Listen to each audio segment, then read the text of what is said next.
Ya, bab yang ini diberi judul listrik statis. Di SMP kalian udah pernah dapat itu contohnya serpihan kertas yang bisa tertarik oleh penggaris yang sudah kita gosok-gosokkan di rambut. Nah, kalau di SMA ini kita dapat materi perhitungannya. Seperti ini, ada F sama dengan K/Q per R kuadrat. F adalah gaya, E sama dengan kaki per R kuadrat, E adalah kuat medan, ada energi potensial kaki per R, ini kaki 1, Q2 ya.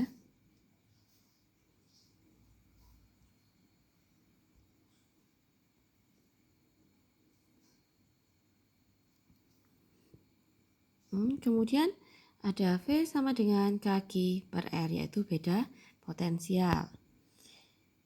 Nah, kemudian apa sih bedanya FE, EP, dan V? Nah, F dan E itu adalah merupakan besaran vektor, sedangkan EP dan V adalah besaran skalar. Di mana K itu adalah tetapan, nilainya 9 kali 10 pangkat 9, Q adalah muatan, dan R adalah jarak muatan. Bisa jarak muatan terhadap muatan yang lain atau jarak muatan terhadap suatu titik.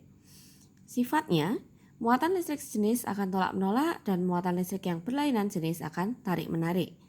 Ya, contohnya kalau di sini ada muatan positif dengan negatif, itu akan terjadi tarik-menarik. Sedangkan positif-positif atau negatif-negatif akan tolak-menolak. Nah, jarak antar muatan disebut R. Yuk, kita mau bahas dari yang besaran vektor terlebih dahulu, yaitu F dan E, gaya dan kuat medan. Merupakan besaran vektor yang artinya selain memiliki nilai juga punya arah. Jadi di perhitungan F dan E itu muatan positif negatifnya tidak disertakan di perhitungan. Nah, contohnya pertama, ini ada muatan A, B, C, di mana A positif, B negatif, C positif. Misal ditanyakan, tentukan ya arah gaya atau mungkin besar gaya di muatan B. Nah, kita perhatikan yang B saja. B terhadap A, negatif positif, itu tarik menarik. B terhadap C, negatif terhadap positif, tarik menarik. Nah, jadi yang FAB ke kiri, FBC ke kanan, sehingga resultan gayanya yaitu FAB dikurangi FBC, di mana arahnya mengikuti nilai gaya yang nilainya lebih besar. Ya. Contoh kedua, A positif, B-nya positif, dan C-nya negatif. Tentukan resultan gaya di B. Jadi kita perhatikan B-nya saja. B terhadap A. Karena positif-positif, maka tolak-menolak arahnya ke sana. Sedangkan FBC positif-negatif, tarik-menarik, arahnya sama ke kanan. Karena mereka searah FAB dan FBC, maka resultan gaya di B adalah FAB ditambah FBC. Bagaimana kalau bentuknya ada sudut? Nah, nih FAB arahnya ke sini. Misal ya, tentukan besar resultan di A. Jadi kita perhatikan yang muatan A saja. A terhadap B tarik-menarik, A terhadap C juga tarik-menarik, di mana FAB dan FAC itu membentuk sudut 60 derajat. Ingat, gunakan rumus vektor. Ya.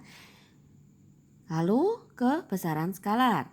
Besaran skalar tadi dimiliki oleh energi potensial dan beda potensial. Nah, pada EP dan V, muatan positif negatif itu kita sertakan dalam perhitungannya. Nah, sekarang gimana kalau ada 3 benda, 3 muatan A, B, C diletakkan satu garis lurus. Nah, di mana A positif, B negatif, C positif. Misal, pertanyaannya tentukan energi potensial di B. Nah, kita tidak seperti yang gaya tadi. Kita harus tahu arahnya tuh, tarik menarik atau tolak menolak. Tapi kalau di EP itu misal EP di B, ya kita cari EPAB berapa, EPBC berapa, tapi selalu dijumlahkan. Begitu pula jika pertanyaannya ini bentuknya nggak segaris tapi membentuk sudut. Tentukan energi potensial di A. A dengan B kita cari energi potensialnya, A dengan C kita cari energi potensial, lalu mereka tinggal dijumlahkan saja. Ya. Terus untuk hubungan kuat medan dengan gaya. Apa hubungannya? Ingat ya, F tadi kan kaki Q per R kuadrat, E itu kaki per R kuadrat. Mereka hanya selisih apa? Q. Nah, sehingga diperoleh hubungan bahwa F itu bisa, rumusnya tinggal kuat medan dikalikan Q, muatan. Lalu penerapannya, contohnya seperti ini. Sebuah bandul kita letakkan di ruangan yang punya kuat medan listrik. Nah, apa yang terjadi? Bandul itu punya tegangan tali. Ya, arahnya menjauhi bandul. Sedangkan yang ke atas ini adalah T-cos, ke samping yang arah horizontalnya adalah T-sin. Di mana ke bawah selalu ada gaya berat dan di sini mendapatkan gaya listrik statis. Nah, sehingga F segaris dengan T sin bisa kita tulis F sama dengan T sin theta dan W segaris dengan T cos, W sama dengan T cos theta, sehingga ini bisa diperoleh hubungan bahwa F dibagi W sama dengan tangen theta. Atau bisa juga kadang kalian menemukan ini F per W ini kita ubah jadi apa? E kali Q per W sama dengan tan theta. Ya, penerapan lainnya selain bandul yang terletak dalam muatan listrik yaitu tentang usaha.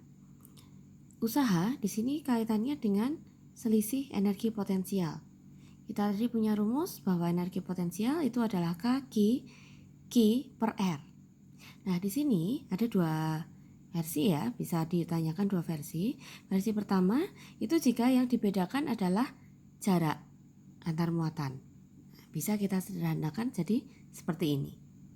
Versi kedua untuk usaha itu jika yang diketahui adalah ini, beda potensialnya. Nah, usahanya adalah Q kalikan delta V atau Q kali V2 min V1. Karena di sini ya hubungannya EP dan V.